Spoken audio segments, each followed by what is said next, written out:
Alright guys, one more thing real quick. Before you take these bolts out, keep in mind that you need to release the tension from the tensioner. So how you do that, you come right over here and you put your ratchet down there. I don't know if you can get a better shot. Right down there, and you go to your right, which is clockwise. And once you do that, you're gonna loosen up the tensioner, and then you can take the belt out of the alternator. Make sure when you put the belt back, that is sitting on everything the way it's supposed to go. This thing, it's a little rusty. It doesn't wobble or anything. Actually, you can see this thing, this pulley. But I'm not gonna replace it right now. The belt looks good, everything looks good.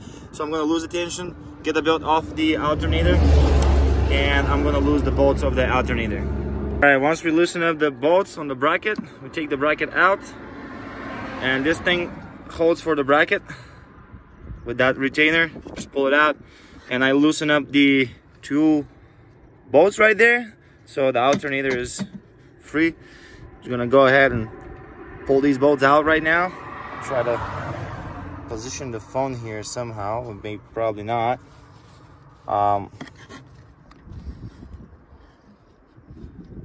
Take this one. Yeah, it's gonna come out.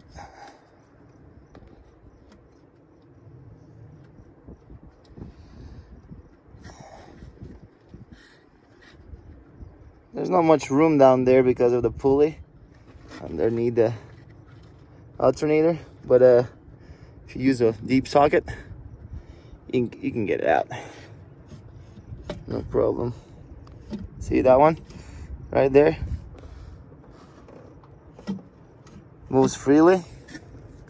And this one here, same thing. So this thing should slide up and out.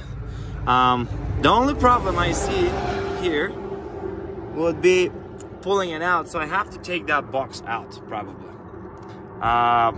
We'll take the box out most likely. There's 4 bolts here, there, 2 on the other side, and the filter box out, so we can slide the whole alternator out. I don't want to mess up with the coolant. So yeah, we're gonna do that real quick. Be right back. All right, don't forget to disconnect that sensor here, and probably this one, or we can just put it on the side. And we're gonna slide the alternator, and the throttle body is right behind back there, and that's your throttle body position sensor. So careful not to mess with that. Don't stick your fingers in or anything, because you might have to do a throttle body positioning sensor relearn procedure. So just don't mess with that. All right, I'll be right back. All right, here's the alternator. We kind of slide it out. Then we're gonna disconnect the positive and disconnect it right there in the back, and we're gonna get the new one in, drop it up, drop it down, and install everything back in the reverse order. All right, here's the new bad boy.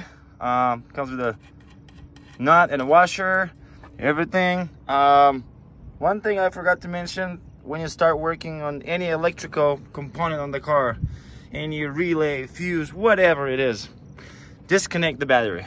I did not do that because this battery is dead, but that doesn't mean you shouldn't be disconnecting the battery.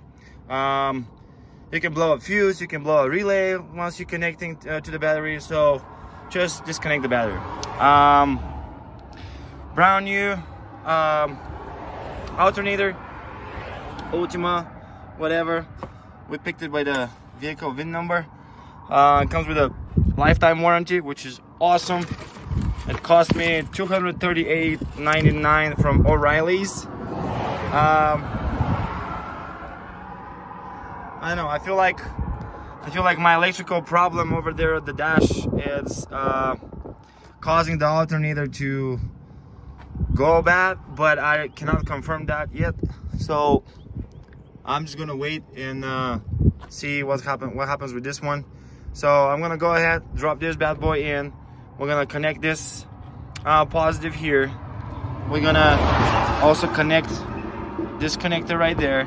We're gonna drop it in. down there, we'll slide on these two bolts, put the intake back, and we'll jump start the car, and we'll see what happens. All right, starter, what I'm talking about. Alternator is back in place. I'm gonna put this little retainer here, right about there. Okay, and now I'm gonna go ahead and hook up the serpentine belt back. I'm gonna put some tension here. I'm gonna hook it up, and we're gonna put the intake, and we should be good to go. All right, guys, so everything is back onto place. Pulleys and everything, as you can see, spinning, working. Intake is back in place. Sensors are back on place. Everything is back on place. And look at this. Right now, it shows 13.8, and it was going to 14. Since the battery is still dead, that will change with the time. But usually, once it gets full, it will stay like 14.3, 14.5. What I'm gonna do right now is I'll disconnect the jumpers, and you see, it goes directly to 14 and stays there. There you go. 13, 14, everything above 13 is fine.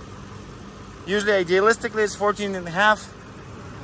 But since the battery has been dead all the, since yesterday, that will take a little while to get there. But that's it, guys.